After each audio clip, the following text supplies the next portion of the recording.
Hello, everyone. Let's just wait a few moments for the others to come in and join. And we'll start in a few moments.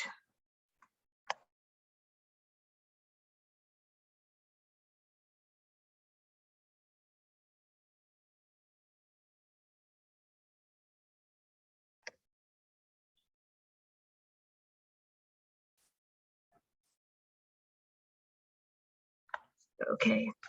Hi, guys. Welcome to this month's first Triple Threat Academy class. Today is our group singing session with Carla Canales, and I'm Nabila as today's admin. Before we start the class, I'd like to remind you all about our class rules. If you could please rename your Zoom username to the name you used in the sign-up form, and please kindly turn your microphone off if you are not speaking or singing, and turn your camera when possible. If you have any questions, please write them in the chat box first, unless otherwise instructed by our facilitator. And please keep all chats and interactions respectful and safe for all ages. And you can check the complete class rules in the link that I will send in the chat box below. And I would also like to remind you that you can activate the interpretation feature if you wish to listen to the session in Bahasa Indonesia. The presence form for today's class will be shared in the chat box during our short bathroom break, so be sure to look out for it. You're also welcome to record or take pictures of the session and share it to your social media account. If you do so, please tag us at Jakarta PAC and use the hashtag Triple Threat Academy. If you have any questions or concerns, please DM the admin team and we will surely help you out. Thank you for your attention. Without any further ado, please welcome our facilitator, Carla Canales. Hello, everybody. Good evening for you. It's morning here in New York, but I especially want to thank any of our friends who are celebrating Ramadan. I'm thinking of you and wishing you the best for the Ramadan season. I am Carla Canales, for those of you who might be here for the first time, and I'm especially delighted to be working with you as your singing coach for the next few weeks. So it's wonderful to see the chat messages. I highly encourage, as we go along here in the next couple hours, if you have a question or a comment, please just put it in the chat. I'll be checking in there, so I can always refer to that. And if you do have a question and you want to raise your hand, that works also. Today, I'd like to start by going over a little bit of a review of what we did the last time. So my first question for everybody is going to be, can anybody tell me what the 5 pillars of singing are? We talked about 5 main factors in creating a vocal sound. I would say if you can raise your hand, I'd love to hear from you, or if you feel you can remember all 5 of them, or even just one of them, please put them in the chat and let's see what folks remember. Articulators, that's a good one. Resonance and range, yep. How about the very first one? Does anybody remember the very first pillar? Breath, that's great. And the posture, yep. Good, okay, so you guys have been remembering. So before we even start with the 5 pillars, the posture, the first one is the breathing. What would we say the second one is? Second one is what I call vocal production, and it's just about being aware of your larynx. I see it there, Haru, thank you. So exactly right. The larynx is where the sound is created. This is our actual instrument. It's the size of a small coin. I've brought a paper clip here. It's about the size of this part of the paper clip. So less than the width of a finger, right there, a tiny little muscle that creates the sound. Then as we go up, we've talked about the articulators, the tongue, and who can tell me the other one? Anyone in the chat? Lips. Thank you, Mary. That's exactly right. And jaw to a certain degree. Joshua, you're absolutely right. So we create the words that we articulate with our lips, and with our tongue and with our jaw also. So then we have breathing, we have larynx, we have the articulators, we have a couple more. Does anybody remember? I think I've seen them in here. The fourth one would be resonance, which is sort of how we vibrate the sound or how we project the sound. We're going to talk a lot about our resonators.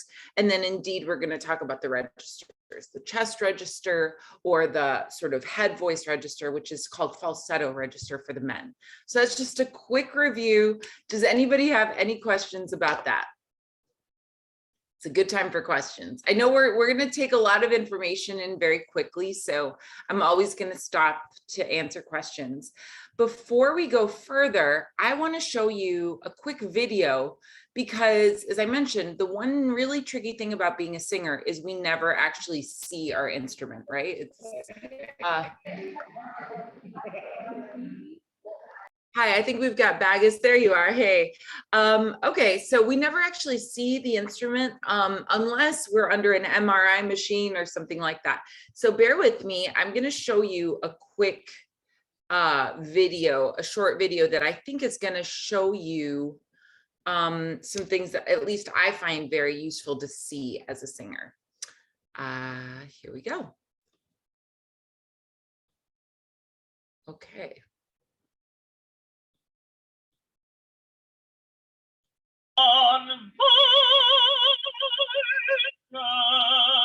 Haven't you always wanted to know what is happening inside the body when you are speaking and singing? What is special about the breathing? And what effects do the movements of the vocal cords and the tongue have on the voice timbre? This new DVD from the Helbling Publishing Company, The Voice, Insights into the Physiology of Singing and Speaking, provides answers to all of these questions. Dynamic magnetic resonance tomography furnishes images of the movements in the vocal tract, along with the breathing movements in the chest area during speaking and singing. In addition, stroboscopic and high-speed recordings make the precise movements of the vocal cords visible. This DVD is concerned with questions which arise in everyday teaching, as well as matters dealing with speaking and singing in general. The most modern high-tech medical facilities have been used to provide vivid illustrations on film, photos, and audio media. I'm just going to pause right there. Can everybody hear me? Yeah, okay. So the reason I'm showing this is not to promote the video. Sorry, I'm seeing a couple things. There we go. But rather because I want to show you some of the things that we've been talking about. This area right here, this is the larynx. And someone in the last lesson asked me if the tongue is attached to the larynx. So here you can see this pink area is the tongue, and you see how it is actually attached to the larynx. We'll go on and I'll stop a little bit just to explain some of the points that we've gone over. Previous medical knowledge is not necessary to profit from these recordings, as the physiological processes are presented in easy-to-understand segments. In the 99 clips, you will find video recordings of singing in all voice registers, from soprano to bass, and in a wide variety of singing styles. Classical,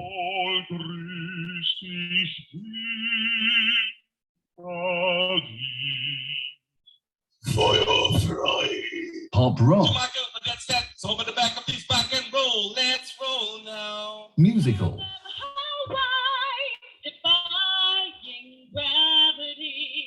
yodeling,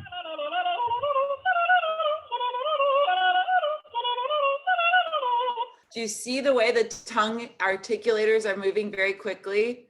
Can you guys just nod so I can tell if you, yeah. So again, this is a sideways view of your face. Here are your lips. This is your tongue going down onto the trachea right here. overtone singing,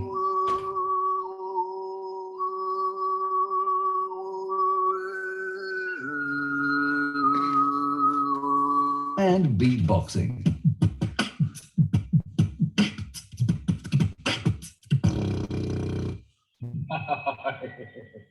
In addition, the recordings show people speaking in different emotional settings. For example, while experiencing stage fright. Der große Frost war, wie uns die Historiker erzählen. Furthermore, some of the clips are devoted to the peculiarities of listening and kinesthetic control while singing in a choir.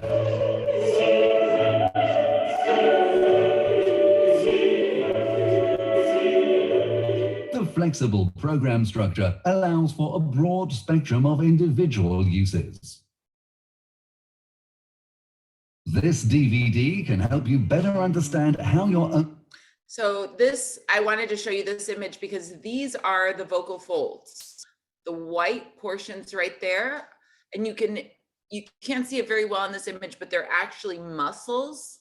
Those are the cords that come together when we phonate. voice functions.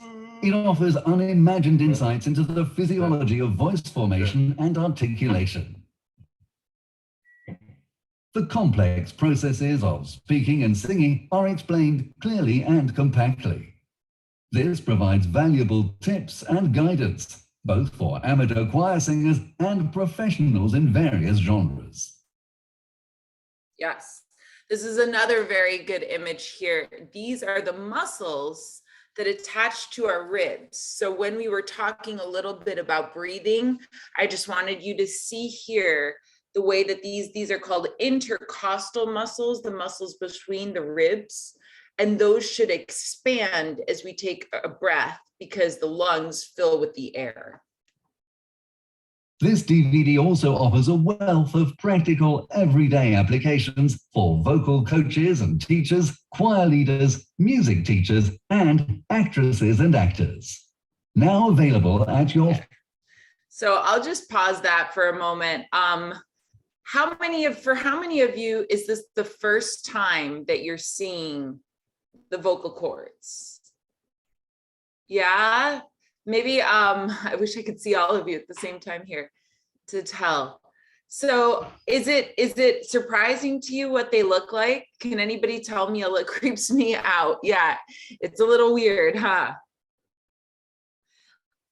Are you curious to see a little bit more about this? Yeah, it's interesting, isn't it? So I'm going to play another quick video.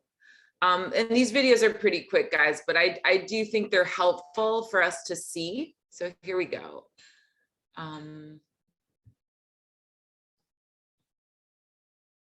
Thank you for your patience. And I will make this.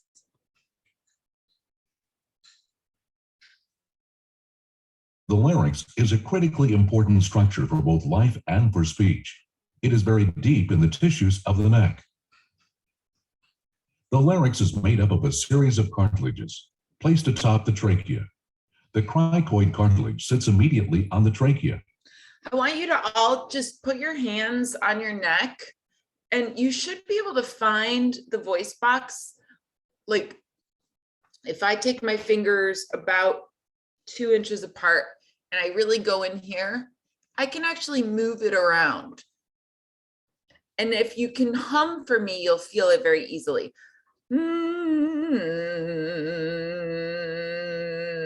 You should be able to feel it when you hum.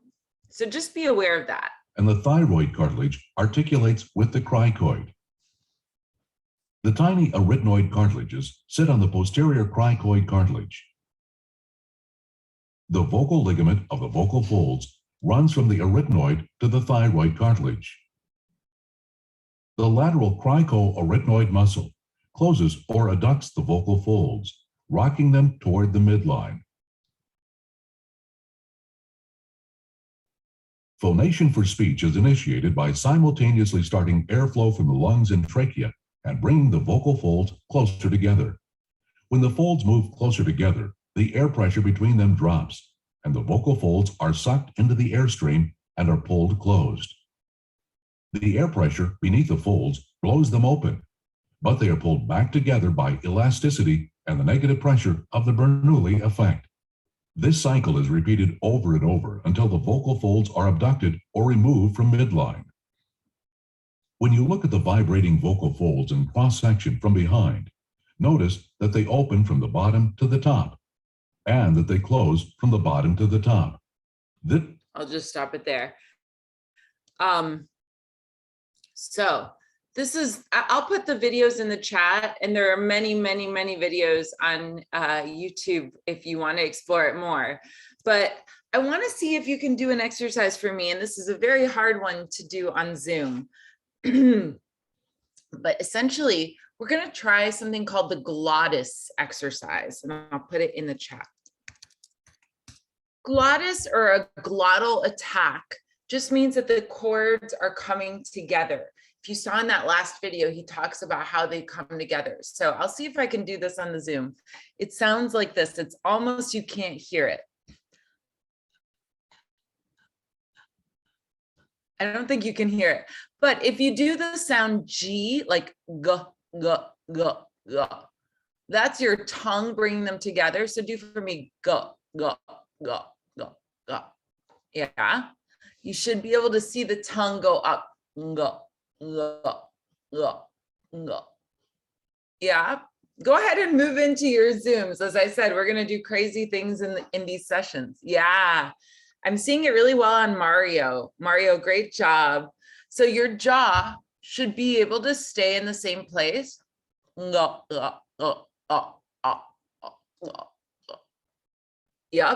Hold on to your jaw so that it's not moving. Go, go, go, go, go. Yeah. I'm seeing some of you do it really, really well. Now, if we were in person, you might be able to hear this better. But a glottal attack is like, go, go, but without the actual sound. So it's just, it should sound almost like a tuft of air. But essentially what it is just those chords touching. See if you can feel that sensation. It's like the G sensation of the go, go, go. Go, go.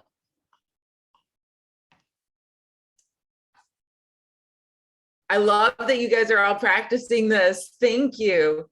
We're going to watch one last video. Singing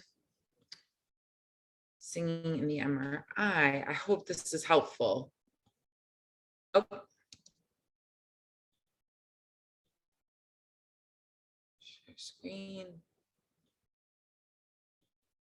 Singing in the MRI. Singing in the MRI. Here. Singing in the MRI. Singing in the MRI. Singing in the MRI. Singing in the MRI. Hi, my name's Tyler Ross. I'm a singer, voice teacher, and vocalist in New York City. And using the magic of MRI technology, I want to show you what it looks like inside my head and neck while I'm singing. But first, let me warm up on Lip Trill.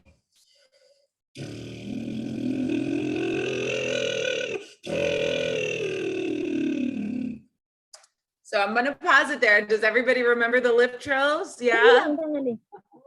We're going to be doing the lip trills. I want you guys to notice when he was doing that, notice what's happening with his larynx as it goes up and down.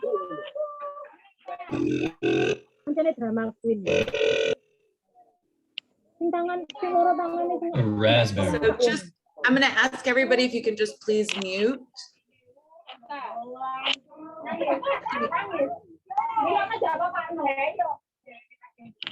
Getha, I'm getting a little bit of feedback from you. There we go. Nope.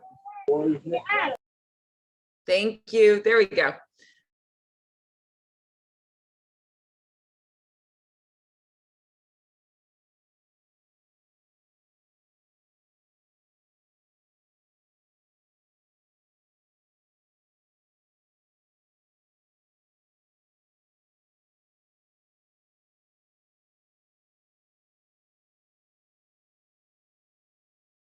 Oh, I'm so sorry about that. Okay, that was strange. Sorry.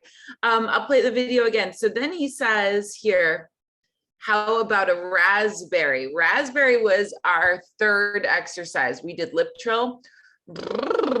We did rolled R. And we did what he's calling raspberry, which is, I call it the double. Yeah, so let's see that again. But first, let me warm up on Lip Trill.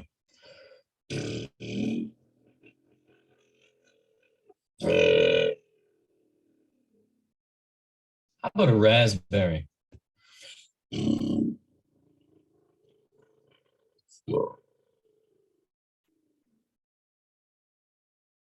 Weird, right?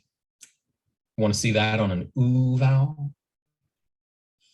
Ooh.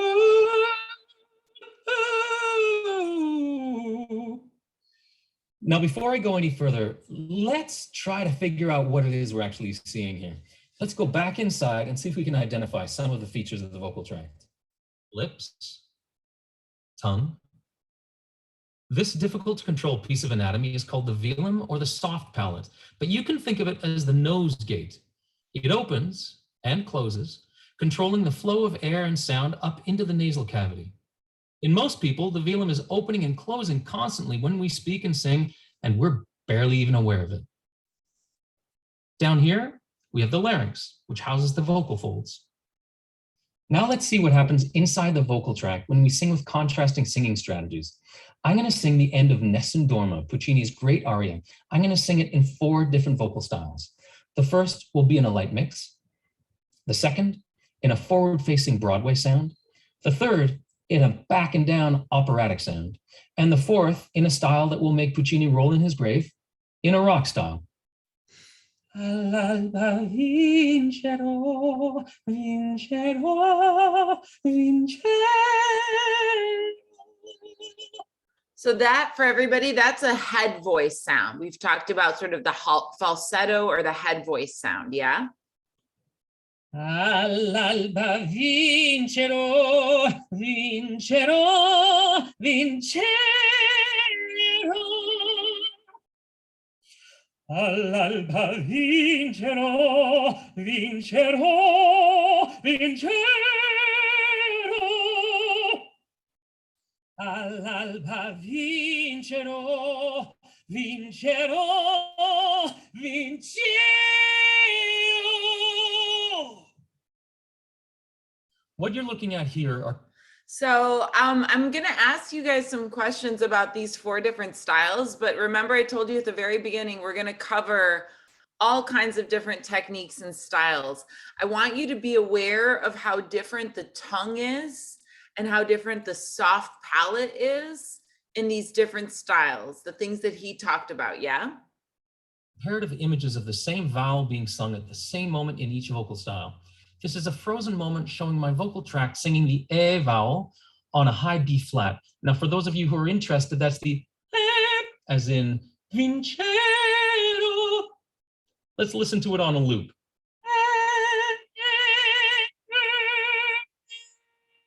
Take a moment to see for yourself how the anatomical features of the vocal tract that we can see here align differently in each style. How is the tongue positioned differently? How about the velum? The mouth opening? How about the height of the larynx?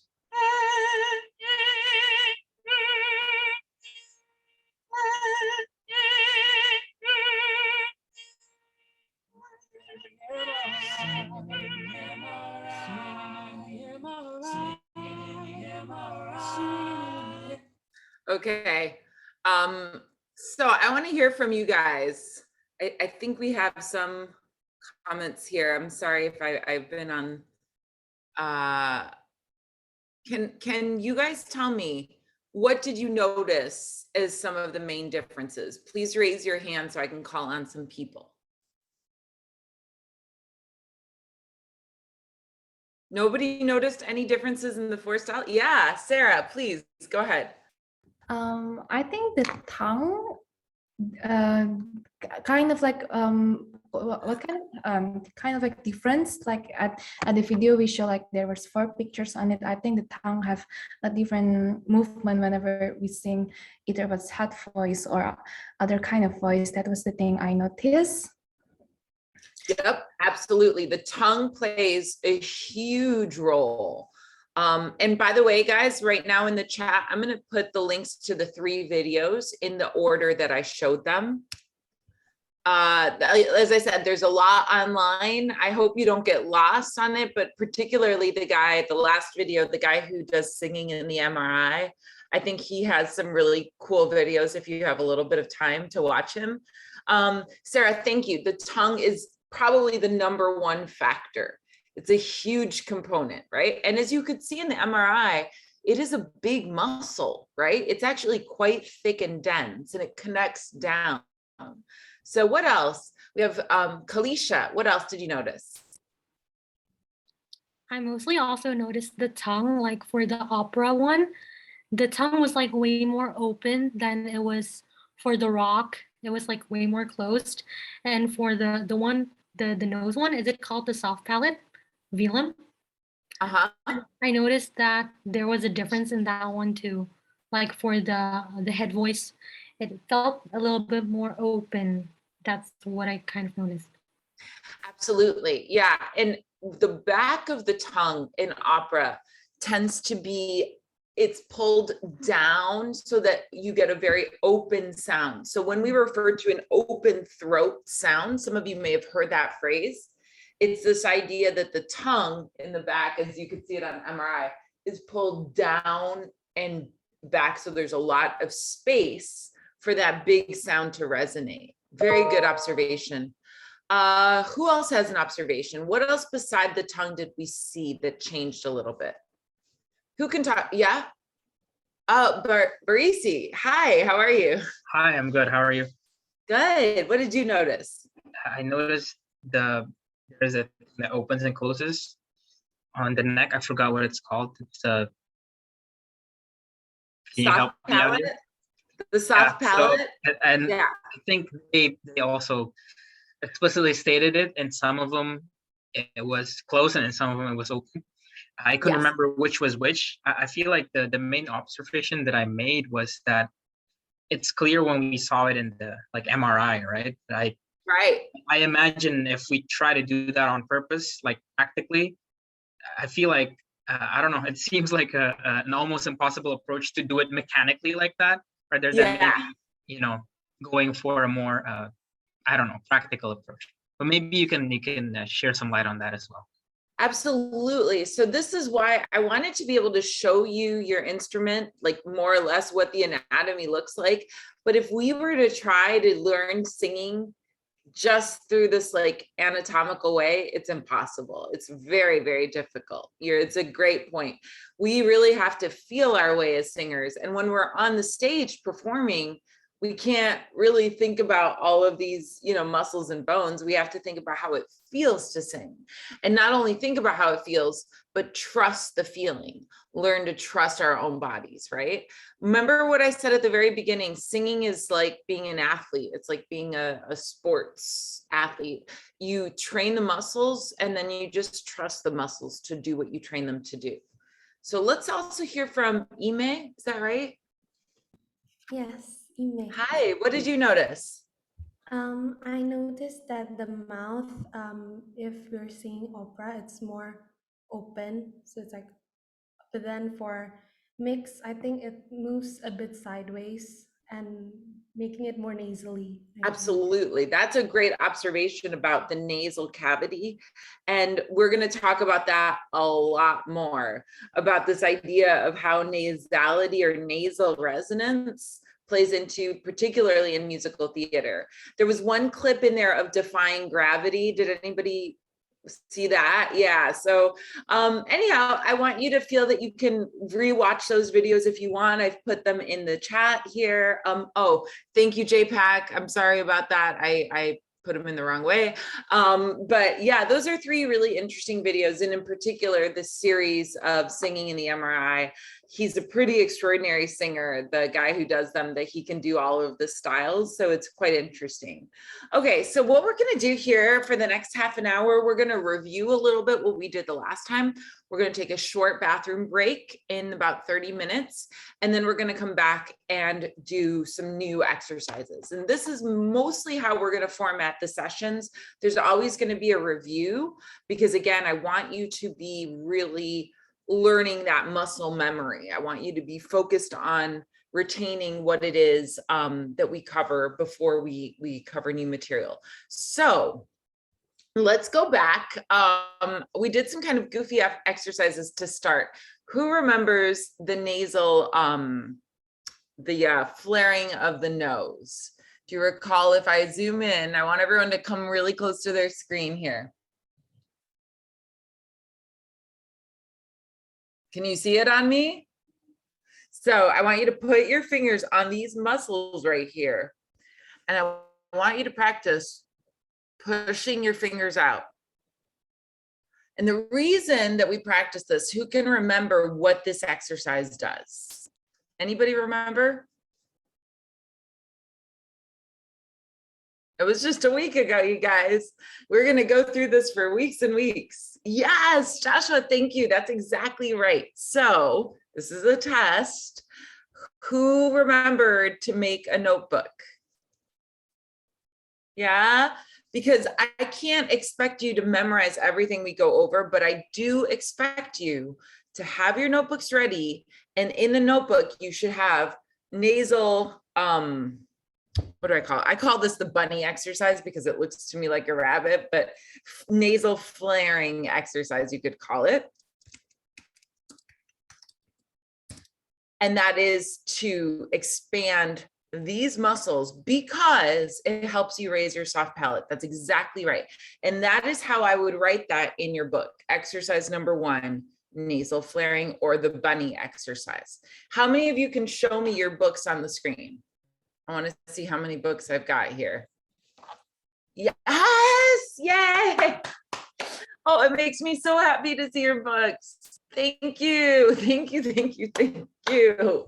I promise it's going to be worth it because in the end, when you come away from this class a year later, 5 years later, in my case, 20 years later, I still have my book and I have all of those exercises saved in there. So excellent. Okay, nasal flaring. Who wants to show me their nasal flare? Raise your hands. All right, Sarah, let's see it. Okay, let me try. I don't know if it's right or not. So basically you were doing this right, so that, and then you like move it out your nose like this. Yeah, that's really good. Now let's try to do it at the same beat. 1, 2, 3, 4.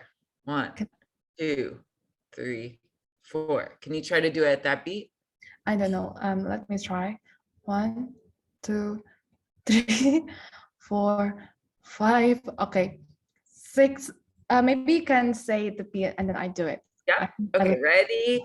And 1, 2, 3, 4, 5, 6, 7, 8. Yeah, I can see it. And you know what? I can see that you're doing it small, but those, I mean, I'm doing it bigger because I've been doing it for 25 years.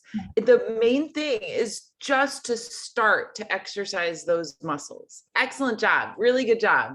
Who else wants to try? Alexandra, let's see. Hi, Alexandra. Hi, Carla. I'm not sure if I'm doing it right, but it's okay. Let's do it without a beat. Just show me how you can go.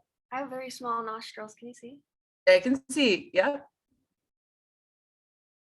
Yeah. Applause. That was fantastic. That was really good. Now, just to, as an experiment, how long can you keep them out for? Let's say 1, 2, 3, 4, 5. That's hard to sustain it out like that. Can you try that? Okay, I'll try. Ready? Starting from now? Yep. 3, 4. 1, 2, 3, 4, 5. Yeah. Do you feel the difference now to expand it for a longer time? Yeah.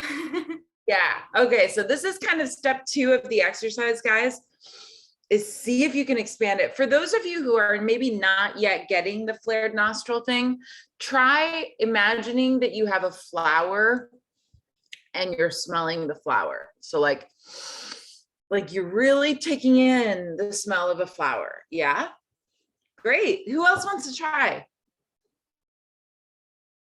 Anyone else want to try? Let's see. Joshua, I saw your hand up. Go for it. Hi, Joshua. Hi. So like this, right? Yeah. Really good. Yes. Oh my gosh, so good. That's excellent. Do you want to try sustaining it? See if you can sustain it for 4 beats. Okay. So Okay.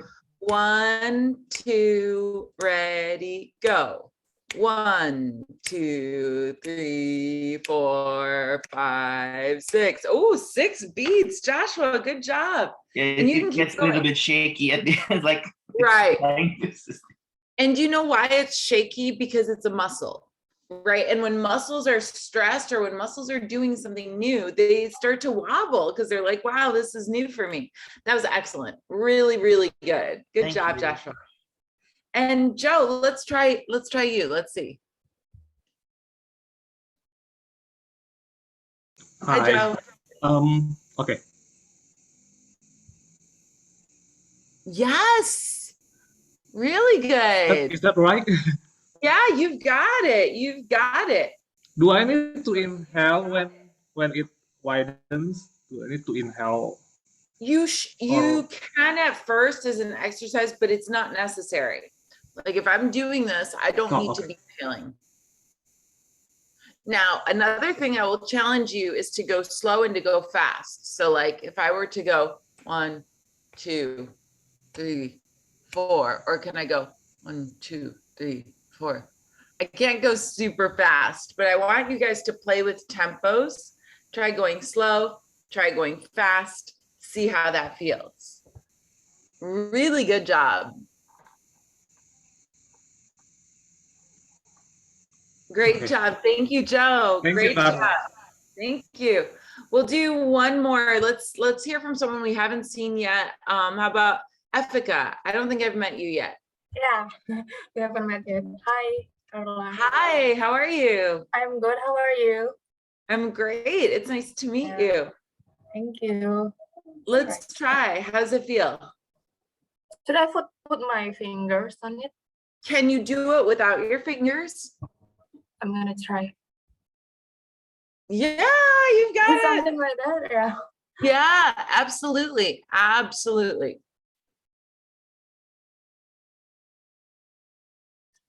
Yes, good job. I think you're really good. You're getting it. I think you guys more or less have this concept. Does anybody have any questions on this? Okay, so we're gonna put the nose away for now, but it's just a really good way for you to practice lifting that soft palate. Now, let's go back to what we did the first week without even having a pitch. Lip trills. So lip trills without pitch. Rolled R's, if you remember, are and our combo pattern, which our MRI guy calls the raspberry, is. So can I have a volunteer to demonstrate a lip trill? No pitch, just regular lip trill. All right, Natalia, let's see your lip trill.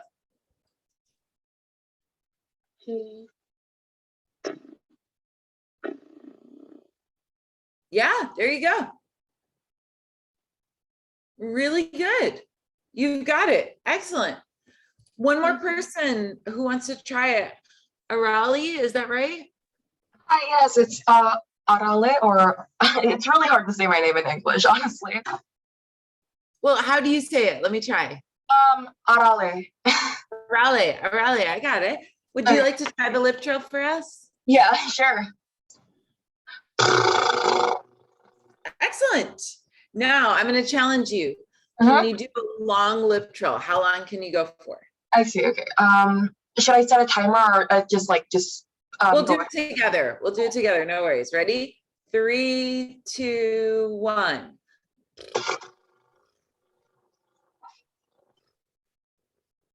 That is really hard. Oh my God.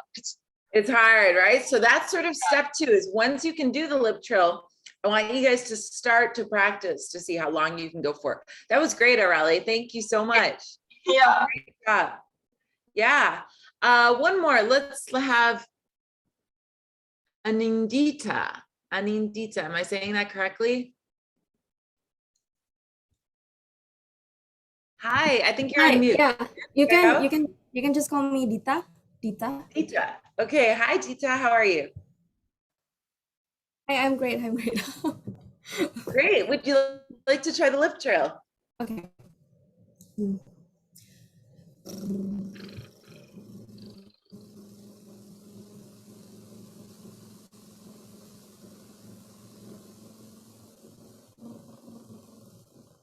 Sorry, I did before. No, that was excellent. That was so good. You went for a long time. Do you feel that you have good breath control with your singing? Thank you, Carla. Do you find that you have good breath control when you sing? I'm sorry? It's a question. Do you feel that you have pretty good breath control when you sing? Lately, I don't think I have a pretty good breath control because I rarely practice ever since I have to work. I used to, I have a vocal coach. He taught me mostly classical techniques. So if you ask me if I know some of the opera technique, I do actually, but it's been a while since I last practiced them. Okay, well, your breathing is very good. Keep going on the long breath like that. Thank you. Very, very good. Good job. Thank you. Now, who wants to try for us the rolled R?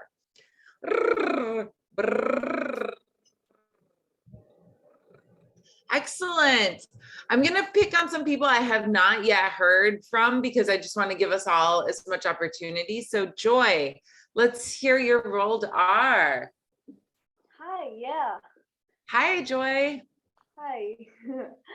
Should I just go right now? Yeah, just, it doesn't have to have pitch. It can, Okay. I just want to hear you flip your R's. Okay. All right. Wow, that's really good. Can you do it for a long time? You want to try together? Okay. Ready? 3, 2, 1.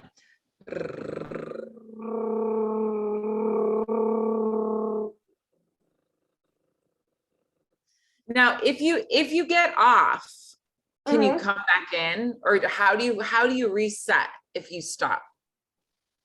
I think earlier, I think I got off a little bit and then I just like put my tongue, like I don't know how to describe it. I honestly I don't know how to describe it, but I just roll out my R's again. You got it. You got it. You naturally can do it. You can't really think about it. It's like you can practice starting and stopping so that you have a little bit more control. This is also a good exercise for those of you who don't quite know how to roll the R yet. Just practice so that you're not trying to do a long one, but rather you're starting and stopping. Same goes for, and then you can go,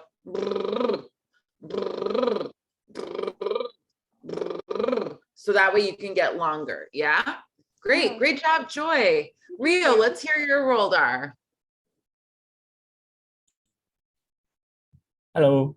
Hi, how are you? I'm fine. Can I start? Yeah, just try for me. Nice. Okay, let's try it longer. Let's go.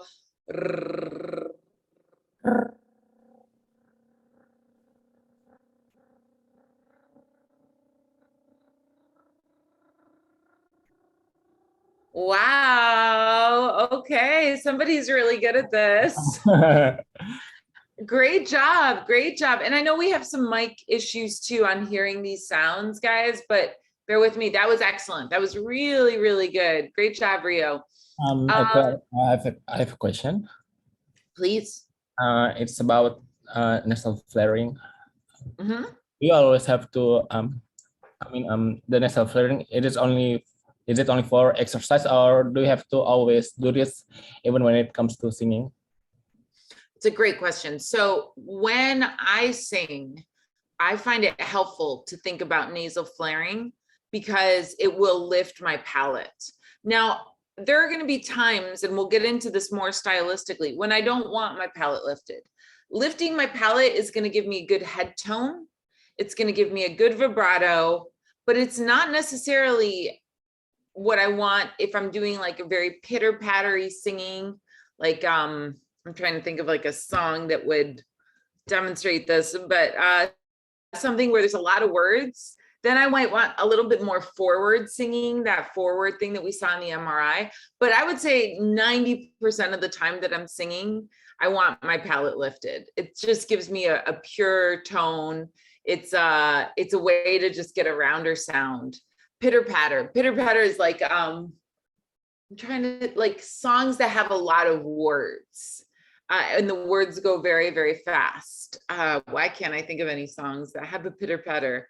Can anybody give me an example? Like Hamilton has a lot of words. Levitate, yeah, rap-ish kinds of songs. Like in rap, something like One Shot or any of the Hamilton songs, I wouldn't necessarily want to think about having my palate lifted. Yeah, Born This Way. What I'm thinking about in those songs is getting the words out. And when I'm getting the words out, I'm focusing much more on my frontal articulators than I am on my back palate. Yeah. So in general, like it just helps to have the palate somewhat lifted in general. But in terms of where my focus is going to be is if I have a lot of words, I'm going to be focused much more on getting the words out. And that leads me to the other exercise we did last week when we were doing like things like bitty, bitty, bitty, bitty, bitty, and feeling the lips.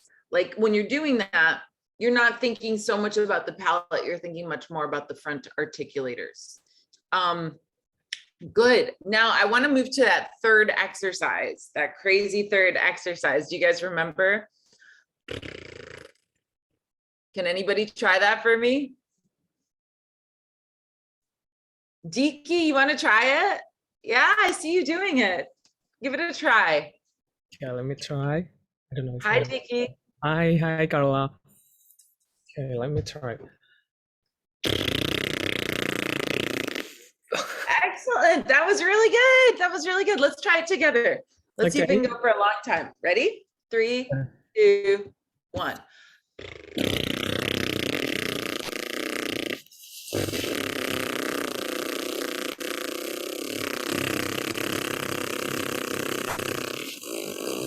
Yes.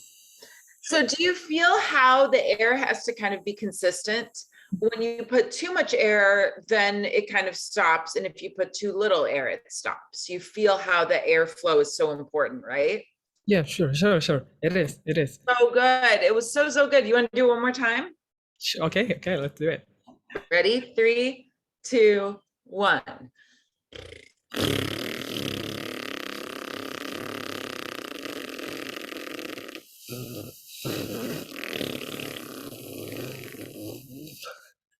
Great job. That is so good. Efika, I'm seeing your question here about my nose gets itchy. I definitely think it has to do with like these muscles right here. So you might want to think about keeping the nostrils flared for this. It might help.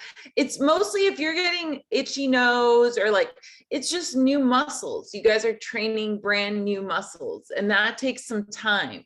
So before we go to the break, I want us to just all do like some very, very basic, we're going to do some stretching after the break, but right now, I feel a bit like puking when I do this one.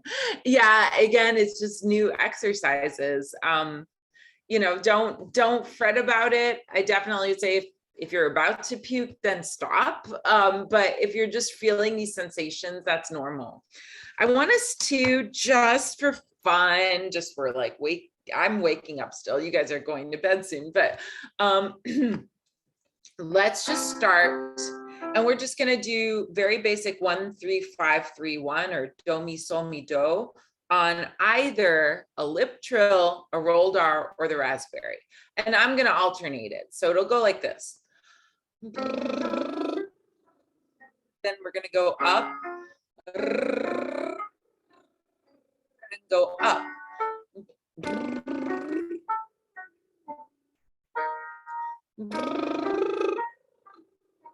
Yeah, so we're just, it's very, very gentle. You guys do it on your time. Try if you can can you turn on your original sound? It's cutting off in the higher pitches.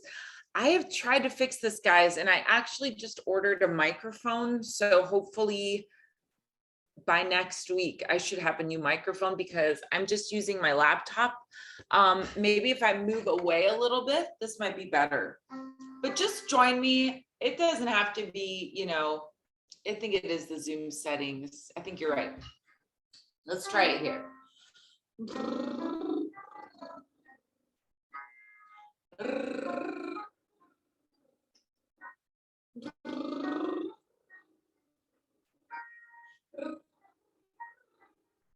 Do raspberry.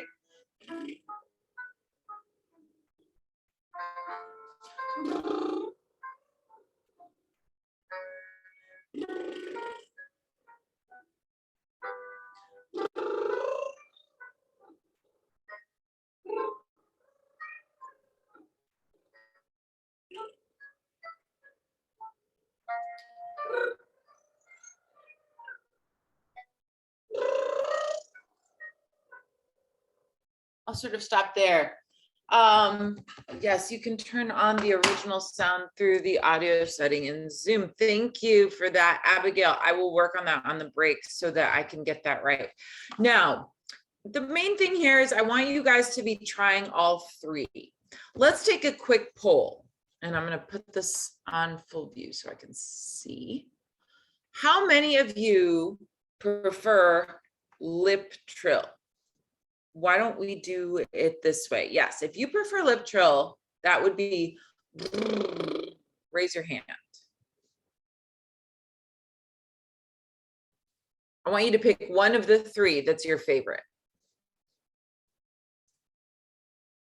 Okay, we're gonna close the polls. All right, how many of you prefer the rolled R? That would be, yep. Okay, wow, interesting to see this. How many of you, yeah, go ahead and take your hands down. How many of you prefer the so-called raspberry or the double? Who likes to do the double? It's the hardest one for sure. Okay, great. I'm still learning. Does anybody have any questions about these three exercises before we break? Let's take a couple questions for this, for the nose, for any of the anatomical things. Yes, hi, Brisi, how are you? Hi. Yeah, I'm good. So when I'm doing the double, my top lip doesn't vibrate. Is that normal, or am I supposed to vibrate that as well? It should vibrate a little bit, but not a lot. Yeah, not a lot. It just, if you can make the sound, that's the key thing. My upper lip is not vibrating a lot, but yeah, if you can sustain it, then you're definitely doing it right. Okay, all right. Good job. Yeah, good question. Very good question. Karen, how about you? Yeah, I'm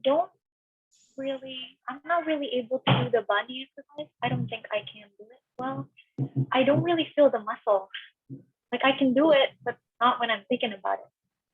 If you put your fingers here, can you try to just practice, put your fingers there and try practicing pushing your fingers away.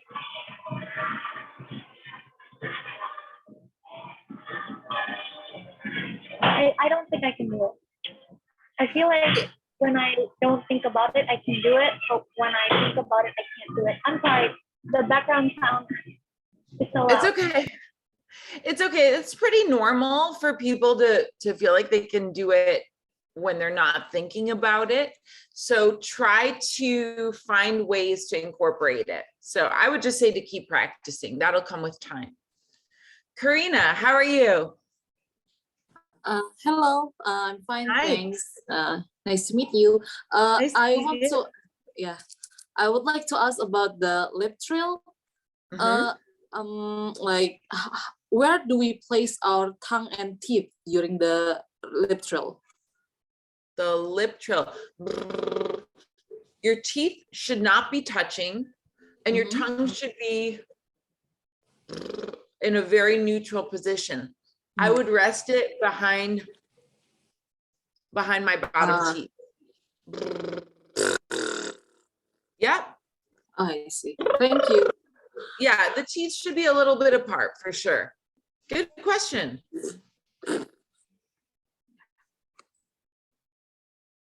Thank you. We'll go to Alexandra and then Adi.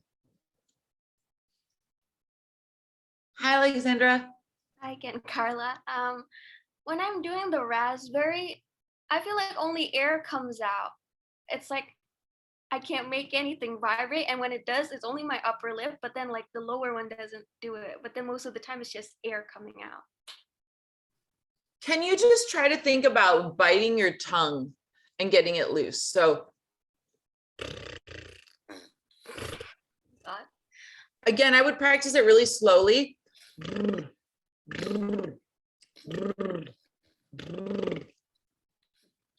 Okay. I think if only air comes out, try putting less air. Because if I push air, I would try to think about blowing less air. Oh, okay. There you go. Yeah, yeah. It really doesn't require a lot of air. It's very little air, actually. Yeah, good job. Of course. Adi, how about you? Hi, nice to meet you. Carla. So, can you hear me? Yeah. Okay. So my question is, sometimes when I'm doing lip trill, the lip stops moving while the air is still going on outside. So I don't know if you have any tip to make the lip keeps going moving. I would definitely try putting your fingers here.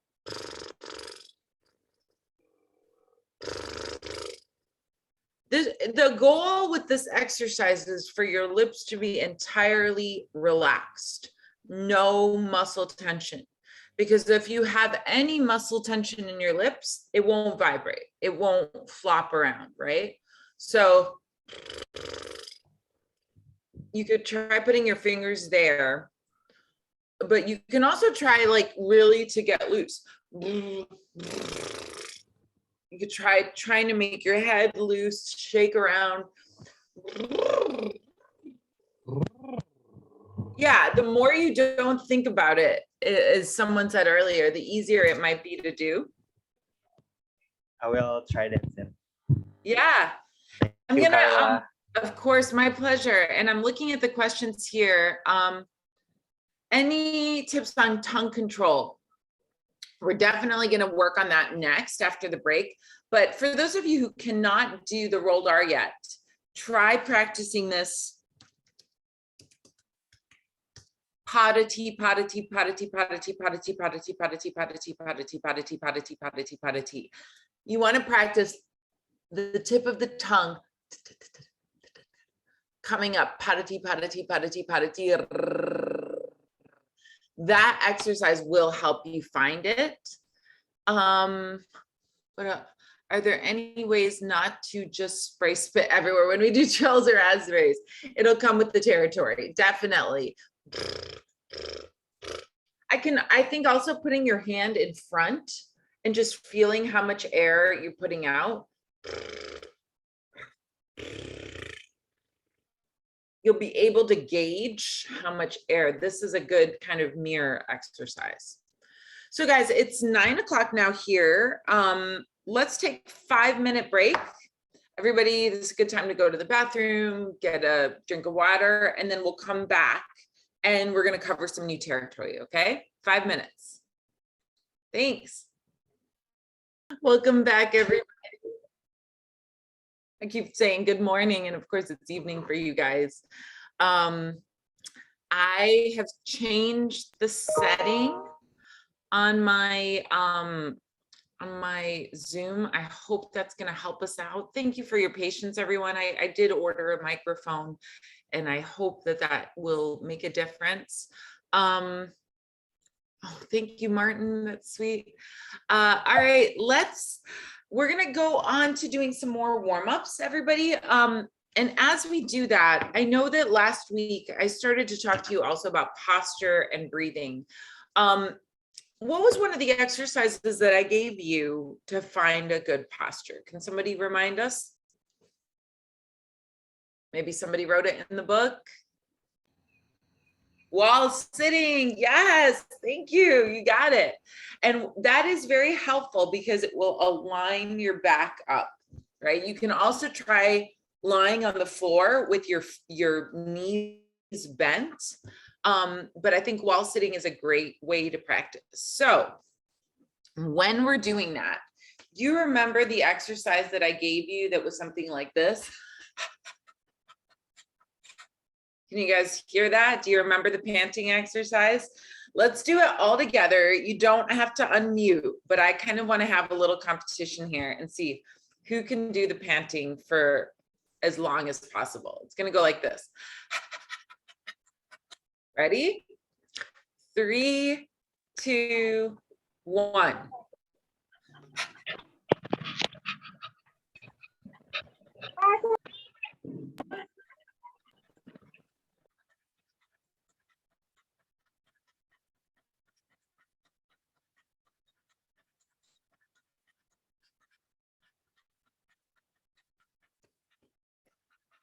Good. Okay, I'm tired. That got me tired. What do you guys feel when you do that? Who wants to share what they feel? Is it only in one breath? Yes, it should be. Yes, Mario, it's really hard. Lightheaded, yes. Sorry, let me see if I can stop the beeps. It should feel that your diaphragm is expanding, dry throat for sure, but you should feel tired like here, like roughly in here, right? Because that is where that panting, remember we talked about that in and out, that's where that's coming from. So let's do it again. We're still gonna do it kind of at that quick tempo. Let's try. 3, 2, 1.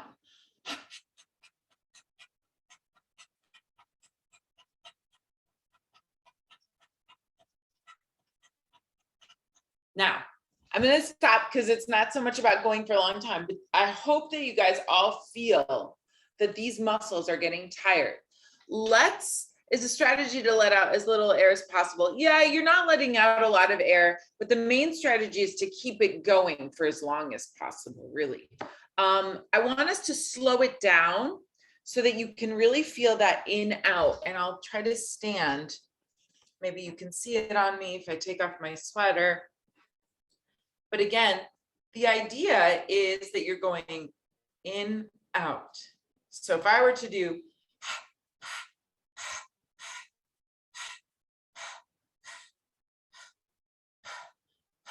can you see it on me? I know the Zoom is not like the best, but I want you to just try to isolate those muscles and do. Can you feel that on your own body? Are you guys feeling that? Does anybody have any questions about that? Now, the reason this is important is because once we start to put the phonation through, that is where you're going to get your support. Okay? We'll leave that on the shelf. So just a quick recap. My goal is in that little book that you guys have to be giving you a lot of tools. So far in your book, you should have the following, and I'm going to take a moment here and write it in the chat. You should have the flaring nostril. You should have lip trills. You should have rolled R's. Should have, let's call it the raspberry. I think it's got a new name now, doesn't it? Raspberry. You should have the I call it the panting exercise, which is this It's like if you have a dog, you've seen my dog Grizzly come in and out, right? And when he comes back and he's really tired, panting. Who else can think of another exercise that we did? I can think of at least 2 other ones. Yep. Karen, go ahead. I think I have the candle exercise. The candle, yes. That's exactly right. And the hissing. Those are exactly. So let's add on the candle. Candle, which is the flickering of the flame, right? And then we also did the hissing. And the goal for the hissing is that consistent, slow sound. Really consistent, very little air, and to get it as long as possible. And someone mentioned also the paper. That's also another good way to do it. If you can't have a full candle around, I just take a little piece of paper so that I can feel it like that, right? Chewing gum while humming. Thank you, Ema. I'm so glad you brought this up. Exactly. So that would be it. Chewing gum while humming. So guys, this is already 8 exercises we've done. It's a lot. It's a lot, right? And I would add on there the wall sitting as well. Okay, so this is what we've done before we've even started. And what I want to do today is start to put this together into a formal warm-up. By the time you leave this course, you're probably, I'm not exaggerating, you're probably going to have 60 to 80 exercises to draw from. And you should have a good routine catered for you, 20 to 30 minute warm-up. So we're building some tools and I'm giving you a lot of options, but let's start now on our full warm-up. So when I go to sing, and I'm gonna, forgive me for taking off my beautiful background. I love the background that JPAC has created for me, but I'm worried that you won't be able to see me very well. So when I go to warm up, and I invite you all to stand up for a moment before I sing, especially this early in the morning. I definitely want to do some stretching. So let's start. We did some rolling of the shoulders back. 1, 2, 3, 4, 5, and I will take my shoulders and roll them forward. 1, 2, 3, 4, 5. I will gently put my hands on my neck and go in circles.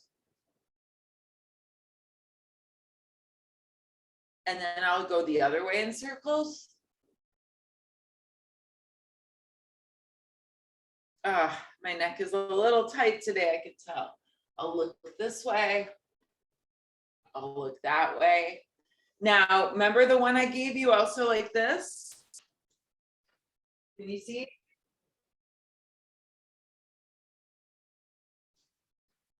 Now try to flip your arms the other way.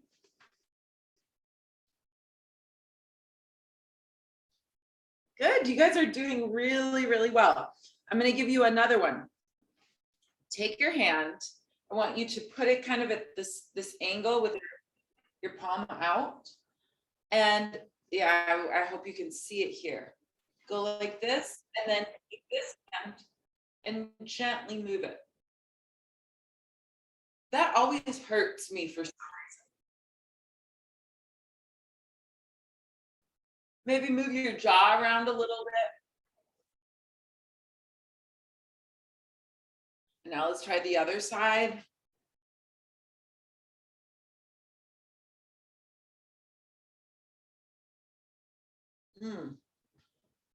Okay, now try massaging in your scalp. Just give yourself a nice little massage. when we start to talk about resonance, there's so many resonators in your head for your head voice. So we want to get those nice and warmed up. Now, I'll take my hands also and shake them a little bit this way. I'll shake them a little bit this way. Yep. Maybe get my body in it, start to twist. Good. I love seeing you guys do this. And then finally, I will come over this way. I put my hands together like this. Up top, lean to the side. I want to feel all of those intercostal muscles expand. Ooh. Yeah, and then the other side, same thing. My hands together in this position. Yes. Now, go all the way down, touch your toes for me if you can.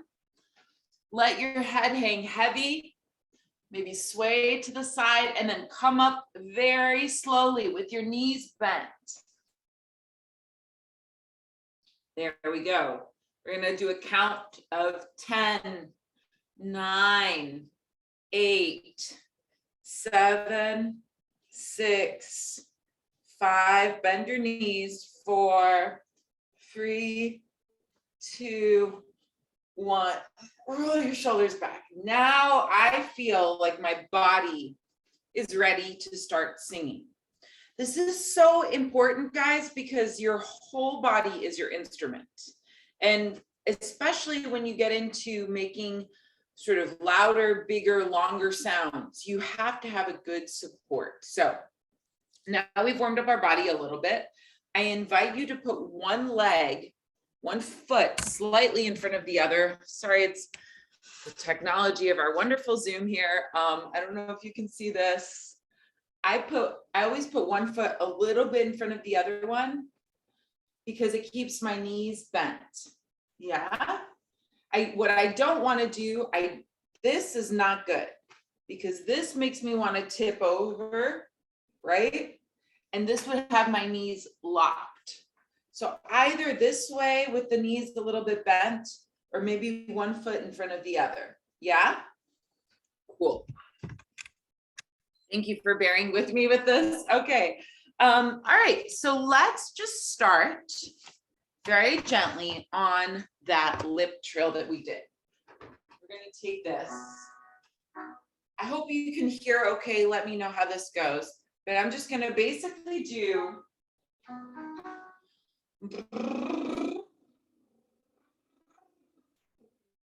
So I'm doing 1 3 5 3 1 3 5 3 1. I'm going to do it twice through, and I'm going to alternate lip trills, rolled R's, and raspberries. So let's just do that together just to get warmed up, okay? Ready, and.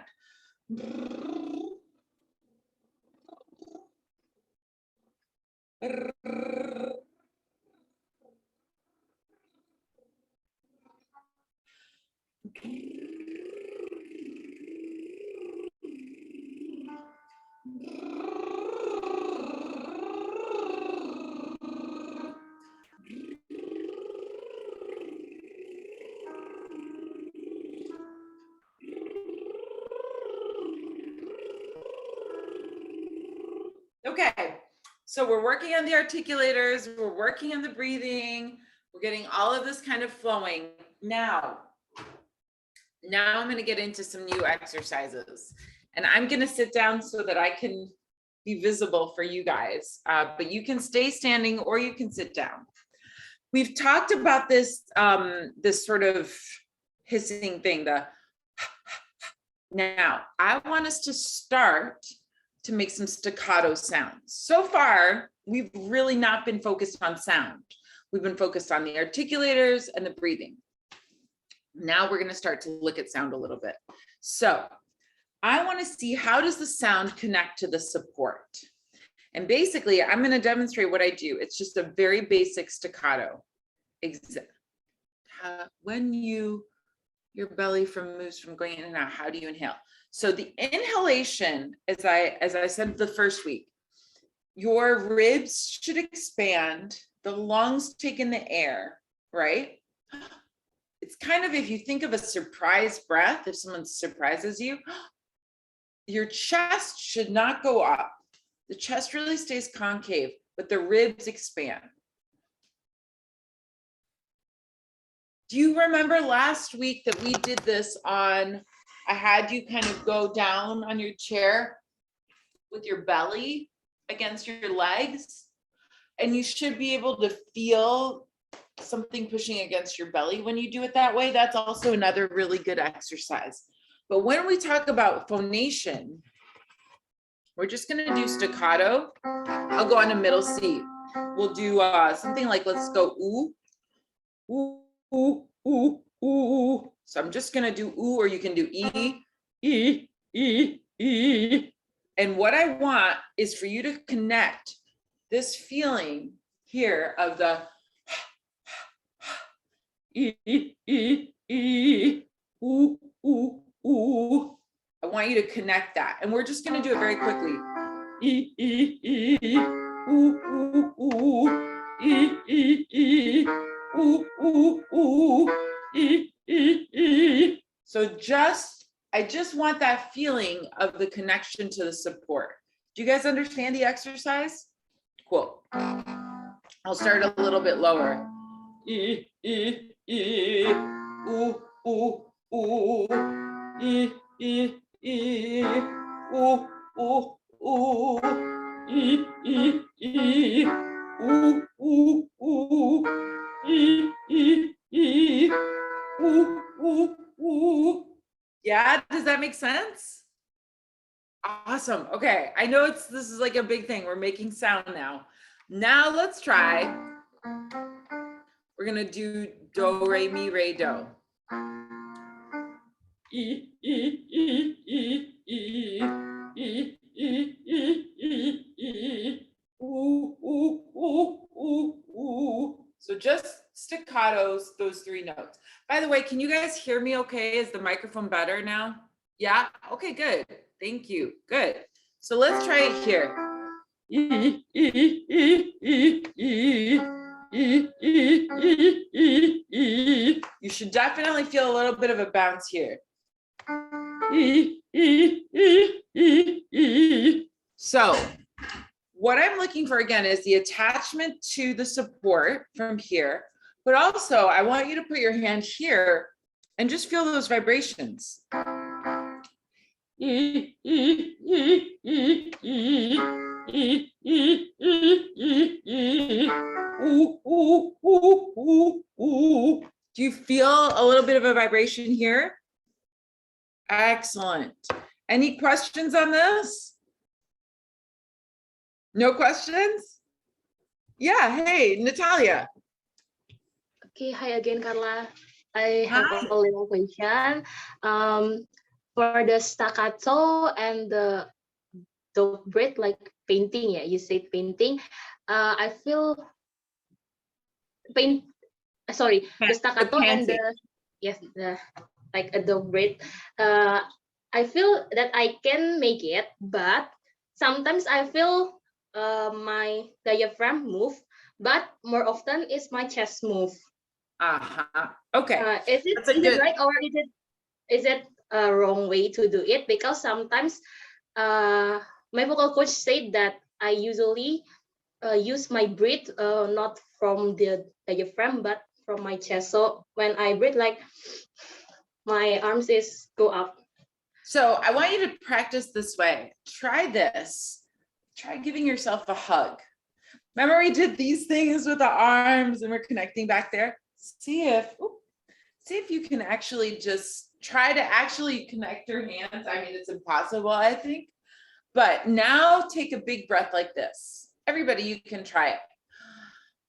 Do you feel your back expand when you do that? Try it again. Yes. Yeah, so let's try that same exercise. You should feel most of the movement coming from down here.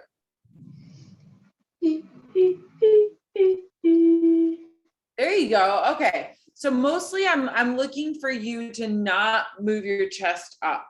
And this is always a good way to practice that, is to hug yourself. That's a really, really good tip.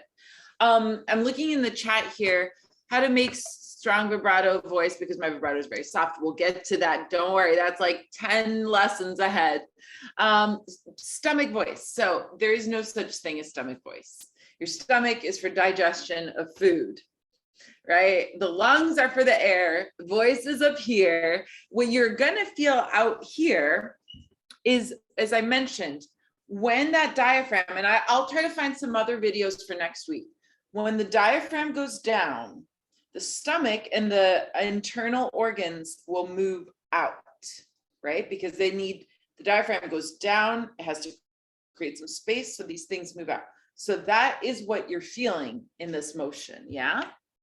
Amir, yeah, am I saying that correctly? I'm not, I know I'm not. Amir, just call me. Hi. Hi, Amir, how are you? I'm good, thank you. I want to ask about the panting. I mean, sometimes when I do the notes, do I have to press on my abs or make it natural? It should always be natural, guys. Anything with singing should be as natural as possible. You should never be pressing. The idea here is this engagement, right? So when you're panting, we can do it quickly or we can slow it down. Let's try, the quick one would be, now you will feel this is pretty tight and it gets tired quickly. If you slow that down, slow it down to,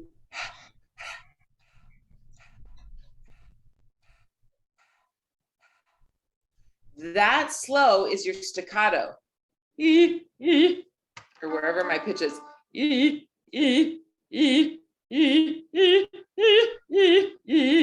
That's the engagement for that onset. Does that make sense? So sometimes when I do the notes, I don't really feel the abs are engaging. You know what I mean? When you say you do the nose, do you mean the nostril exercise? Something like staccato. Yeah, I mean, that sounded really good to me. Let's, you're saying when you do this exercise, you don't feel like your abs are engaging. Sometimes I feel it engaged. Sometimes, I don't know. Maybe because it feels natural. I don't really feel it sometimes, but sometimes I feel, oh, I know it's engaging. It's moving. Sometimes it feels like, is it moving or not? I'm confused. Okay, no, that's the fair question. So first of all, put your hands on, I like to suggest one hand on the belly, like here, and one hand on your ribs. Your ribs should stay out as expanded as possible from that surprise breath. But here you should feel that movement that we've talked about. Now I've been doing it on staccato, but let's also try doing something like, I'll move a little bit higher.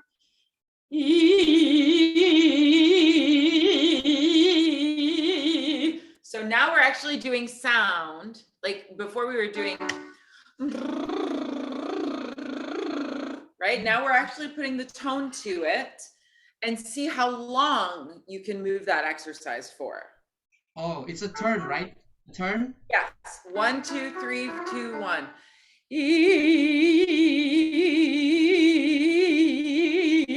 So just keep it going, and I want you to feel your breath down here. Let's try it together. Ready?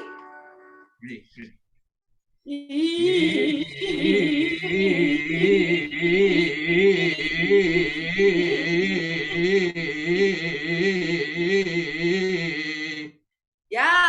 that was really good. So what did you feel for your breathing? How did that feel? My breathing? Yes. It feels like yeah, it's like a stream, an air stream, like exactly. Exactly. The airstream should feel a lot like the hiss. consistent, slow, controlled, steady stream of air.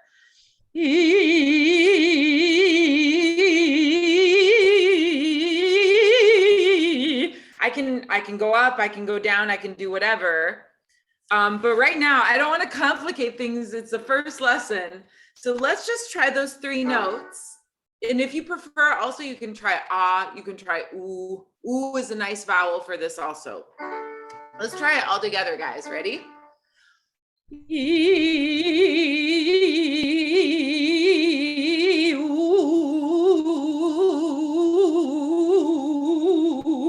So again, now we're just putting a tone with the breath. I don't feel any movement on my stomach nor my ribs. This is not a bad thing, Breezy. So basically, it's just you want to make sure that your ribs are out, like we've spoken about, and this is going to tuck in. Another way to look at it, forgive me, I've got to take this virtual background off again. Go back to your wall. Thank you for bearing with me here. You're gonna sort of bend over like this, right? Put your head up against the wall. You should have no space here. So you should not be able to put a hand back there. Knees are bent. Take the breath, the ribs will go out.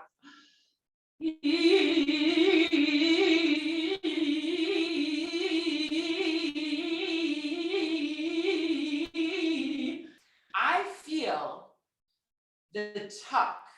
In other words, when I'm doing the panting and it goes,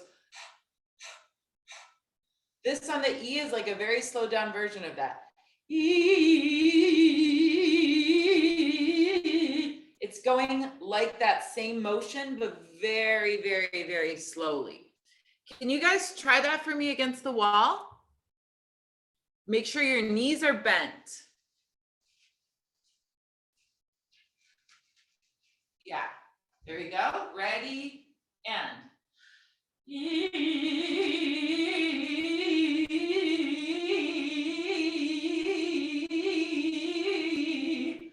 So that this, I can especially feel it on the wall, that my diaphragm is doing the work. The ribs should stay expanded, but the tummy starts to tuck in.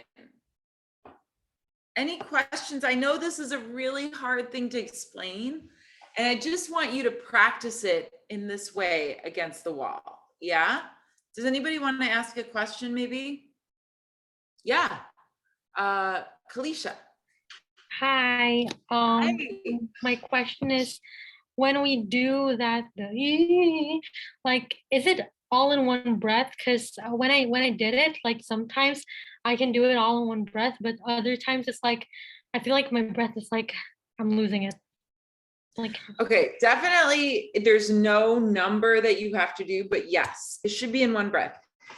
I want you guys for homework to practice this first on the lip trills.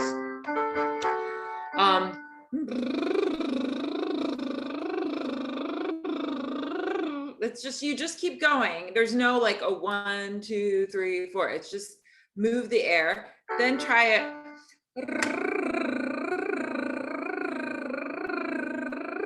Try it on the rolled R. You can try raspberry. And then try a vowel.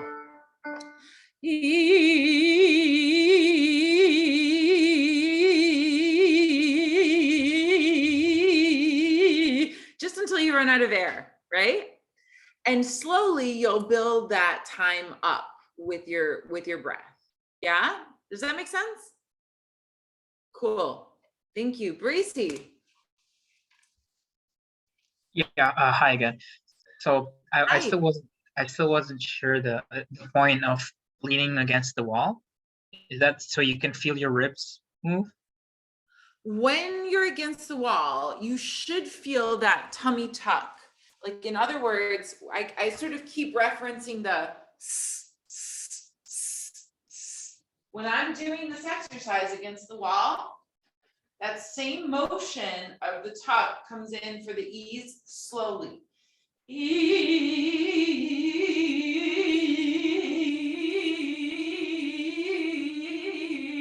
It's my that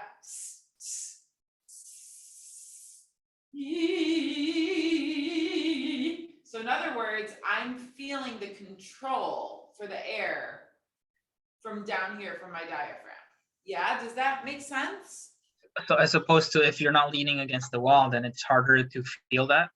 Is that what you're saying? Yeah, because if you put your hands down here, you should feel that going inward. Yes. Okay, so when you're doing the fast, like it's supposed to go in slowly. Then Slowly, that's very that's slowly, your, very, very slowly. and then that's your entire breath, right? Once it's like really in, it cannot go back out again without taking another breath, right? No, you need to take another breath. Exactly. Okay. Exactly. Okay, but with the dog panting, it's opposite because you keep doing it, right? Over and over again. Right. But when I'm doing it with the dog panting, it's just for the muscle engagement rather than for the breath. So if that makes sense, like I could do it without the dog panting, just in, out. But I'm just trying to flex the muscle. Once I put air with it, yeah, I think I understand your question. Another way to try this, guys, is the sitting position. So if I'm down, I'm trying to see if you can see this well, like this.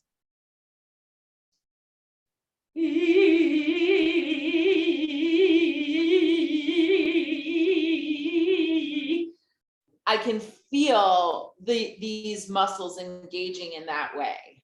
Okay. Just the same way as you would against the wall. So those are just different ways I want you to be aware of these muscles.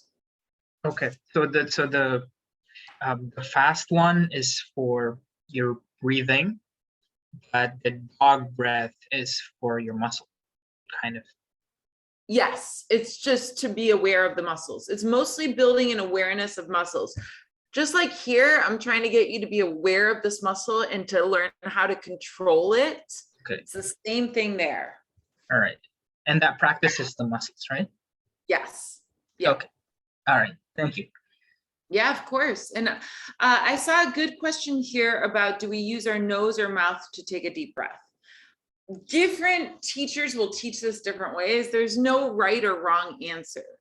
I would say that when you breathe with your nose, and if you think about that, the nostril flaring, you're likely to lift your palate. But most of the time when we're on stage, we don't breathe through our nose, we breathe through our mouth. It just tends to be a little bit more natural. So I would say be aware of what works for you. Generally speaking, I breathe through my mouth. But sometimes if I have a long phrase or I really want to think and concentrate on my breathing, I will think about expanding my nostrils and breathing through my nose. And that also, if you take that type of breath, it will calm you down. It's very good for stage fright. Yeah. Martin, what is, hi, I don't think I've met you yet. Nice to meet you, Martin. Hi, nice to meet you. Okay, so I guess my question would be, so when you do like the, can you hear me? I can hear you better now. Thank you. Yeah. It's far away from me. Okay. So when you do the like that exercise, like towards the end, I would get my throat would feel stiff. And then like I don't know, is that so you don't want to something keep wrong going, with the right? way I like the singing? Don't push your throat. In other words, I'll only do that exercise while I have a good air. So for me,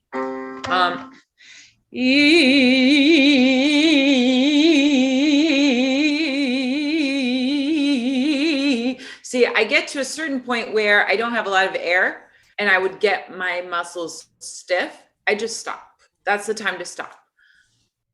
You want to try to build, and it's all about the air. So at first, you guys might only be able to do like 2 or 3 turns.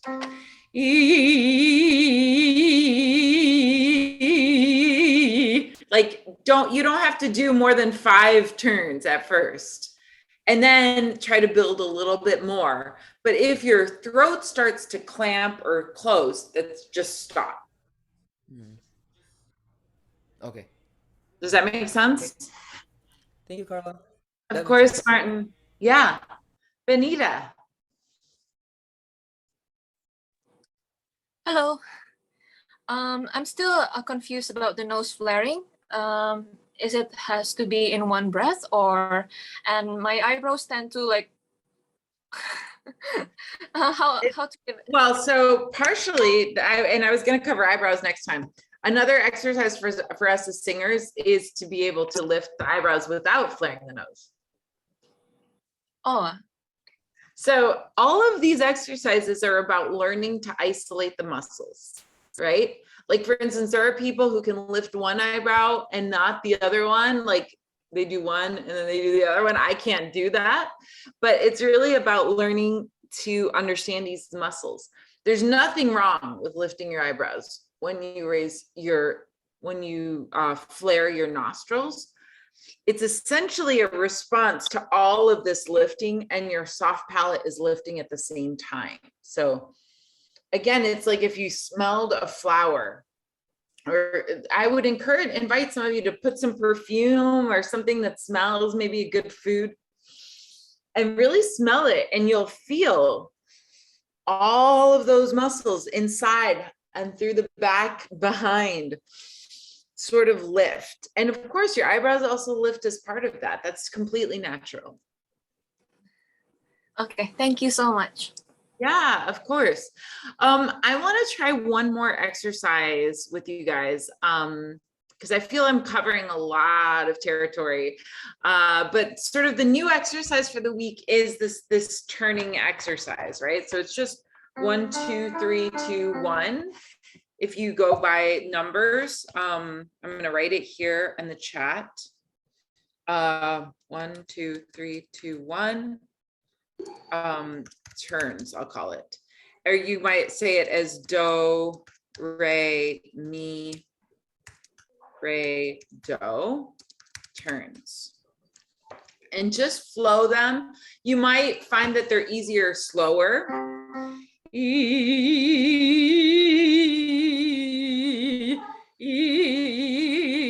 I tend to like to go faster, but try them at different tempos and see how many are you comfortable to do. 2, 3, 4. Also try them in different ranges. That's my chest voice. That's my head voice. So I want to invite you to try them in different parts of your voice, just to feel kind of how it's going to feel in different areas. Okay. I'm going to answer a couple questions here. If we want to steal our breath while singing, should we use our mouth or nose? I tend not to approach that idea of stealing breath. I think you sing, you stop, you breathe, you sing. Never like thinking about, oh, I'm going to get a catch or steal breath. Like, sing your phrase, plan your phrase that you're going to sing. As an example, happy birthday to you. Stop, breathe. Happy birthday to you. Stop, breathe. Happy birthday, dear so-and-so. Breath, stop. Happy birthday to you. Right? So you really have to plan, okay, the breath, blah, blah, blah, blah. Thanks. Now, if you were to catch happy birthday to you, that's a catch breath. You're sneaking that breath in. Sometimes we have to do that. Sometimes the music is really fast, or you run out of breath and you just have to catch, like what we call a catch breath, right? A really quick breath. But let's not think about stealing a breath. Rather, let's really make a plan of when we're going to breathe, stop and take the time that you need to breathe, and then come back in and singing. A lot of singing, when we get into repertoire, which right now we're just working on technique, but some of you, as you know, on Saturdays and this week on Sunday, we're doing the repertoire also. You really have to plan, like, okay, what can I make in a safe way for the breathing? Never try to take a big chance. Like, plan so that you're comfortable with it. I could, for instance, probably do these two phrases in one breath. Happy birthday to you. Happy birthday to you. Now I could probably make a third one, but I'm gonna stop, take the breath so that I'm safe on stage, so that I don't have to worry on stage. Happy birthday.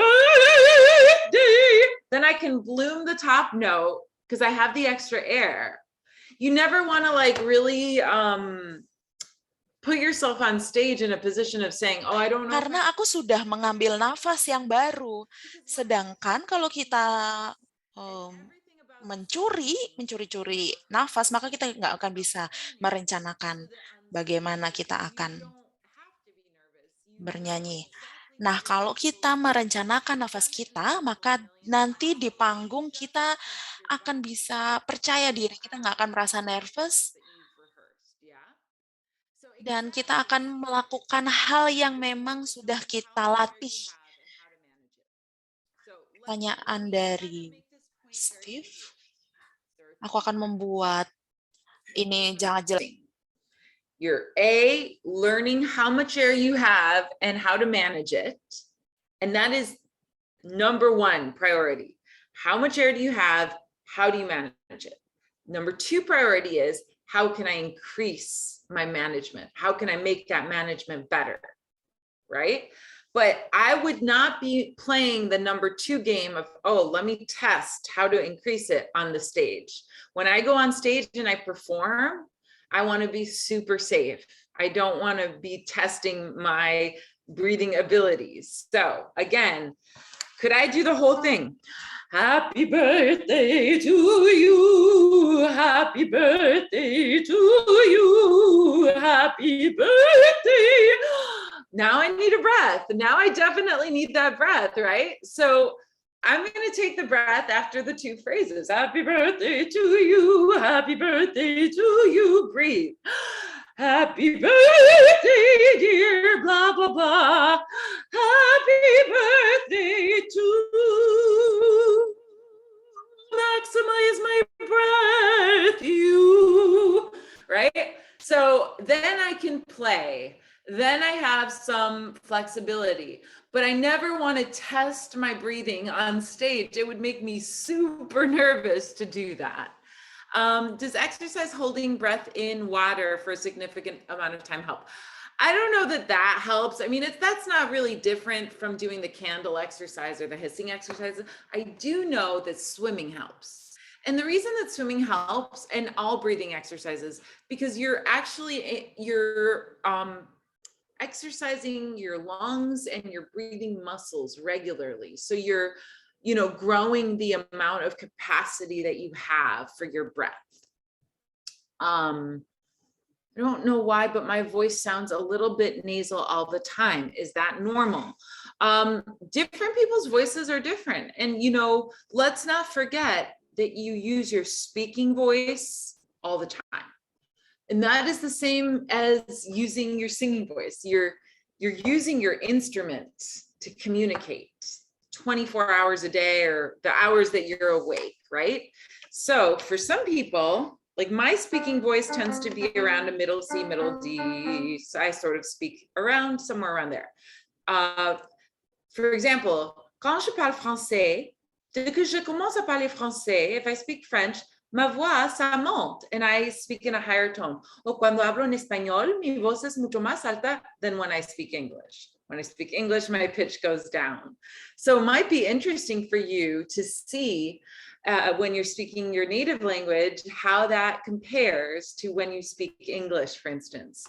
You want to make sure that you try, in terms of a good speaking voice, to, for instance,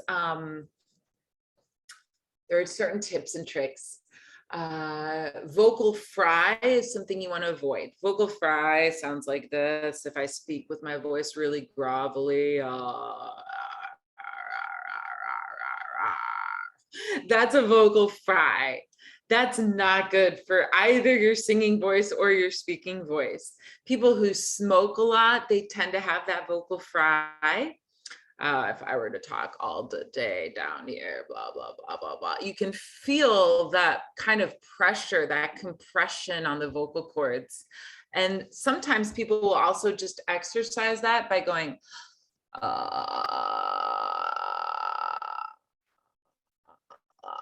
that's vocal fry. So that's not particularly a great way to go about it. The second thing also is you want to avoid whispering. Whispering is really bad for your voice, just like screaming is really bad for your voice. When you whisper, you have to stress, you put stress on your cords. So generally, you might meet a lot of singers. Singers tend to talk like this in very resonant tones. I don't think you have to exaggerate that, but you want to speak in a way that does not tax your singing instrument. My high notes, oh yeah.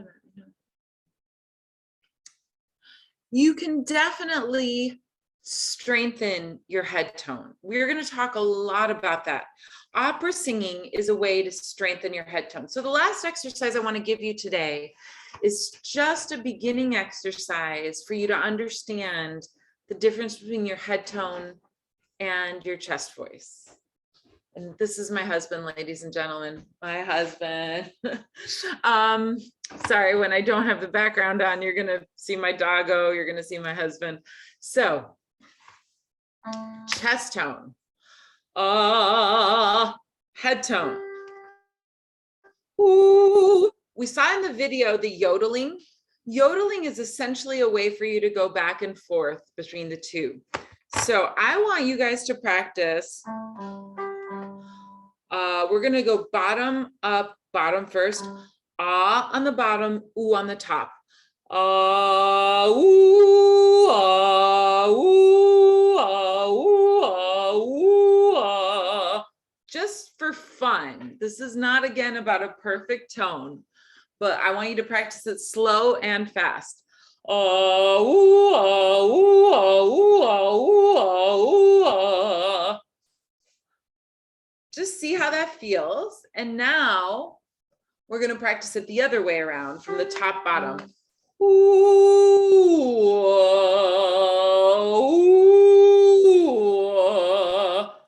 ooh. You can keep it on ooh also, or ah, ooh, ooh, ooh.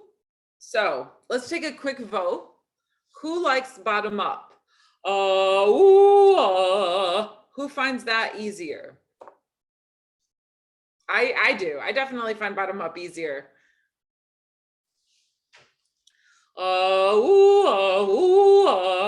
Who finds the other one? Seriously?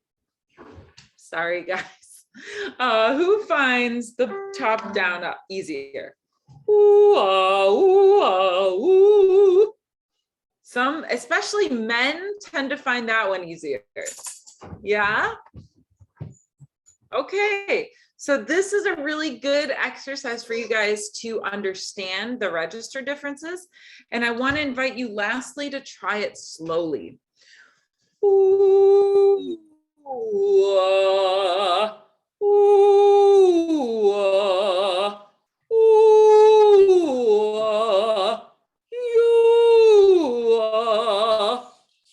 yeah, when you go slowly, you'll be able to feel sort of the way you have to melt down into that bottom. Does anybody want to try it, demonstrate it, ask me a question about this? Yeah, cool. Let's go with Jane first. Hi, Jane. Hi, Carla. Nice to meet you. So tell me, which one do you find easier? I find the from top to bottom easier. Do you want to try it? Sure. Let's hear it. Okay. Ooh, wow, ooh, wow. Very good. Very, very, very good. So you definitely have a great top on that. Ooh, can you try going for me slowly through the portamento down? Ooh. And try to stay on the oo vowel as you go down. And when you get to the bottom, then turn to ah. Okay. Good. Can you stay on the oo a little bit longer at the bottom?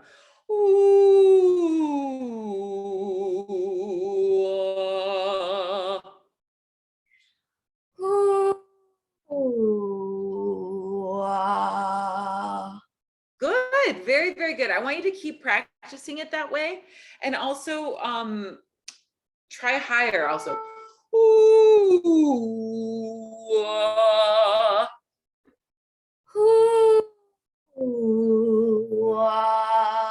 Excellent. Excellent. I want all of you to try this too. I'm going to put it in the chat. Try the word you. You. Can you try that for me? Very, very good. Excellent. Keep working that way. That's really good. I'll take just a couple more. We've got a few more minutes. Africa. Okay. Hi, Carla. Hi. Okay. So I find the bottom to top easier. Okay, cool. Let me hear.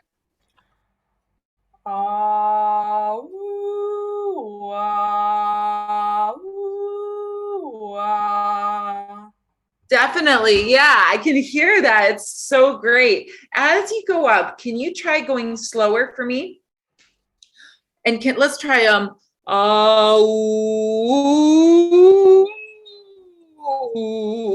so same thing, start on ah and then switch to oo at the bottom.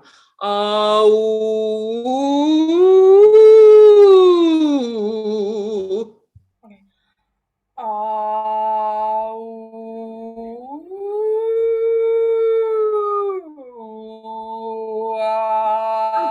Good. It's really, really, really good. Excellent. And I love the way you slowed it down, up and down. That just evened everything out beautifully. Great job. Great, great job. Thank you. Thank you. And Greata, I saw your name up at the beginning. Please, it's nice to meet you. Hi, nice to meet you. I don't have any favorites actually. Oh, the top is fine. Start from the bottom is also fine. Do you want to try? Let's try bottom up.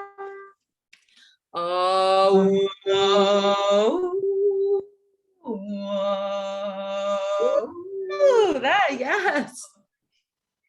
Beautiful. I love your tone.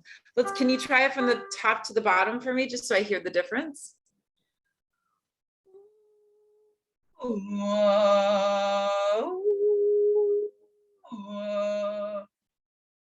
Very, very good. In your case, I want to encourage you to do it all on oo. Ooh.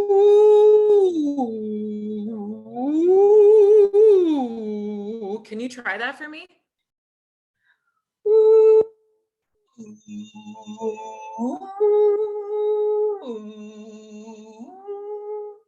Is that correct? So good. Yes.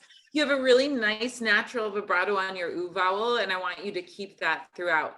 Guys, I'm going to take one more because we're at time, but this is really, really good. This is the work we're going to start next week. And I wasn't sure if you would be comfortable singing for me individually. So now that I know that you are, I'm going to call on you a lot more next week. And also just a reminder, on Saturday and Sunday, like tomorrow and the day after, we're going to do some more sessions. So please come, because all of these principles that I go over in the group, I then bring into the repertoire. We're going to take a picture. Okay. Actually, yeah, everyone who has your hand up, we're going to do you next week because I don't want to rush it. Let's take a quick picture for our social media. And just thank you so much. You sound so good. I can't wait to hear you more. Okay, everyone. So if you could please turn on your camera, and I'll be taking a picture of you all. So 3, 2, 1, cheese. Okay, let's take that again. Cheese. Okay, thank you so much. I've taken a picture. Thank you guys. This was a great session. We went over a lot. I hope that you're writing this down in your notebook, and we'll see you tomorrow. Have a good night. Bye-bye. Good night, Carla. Carla.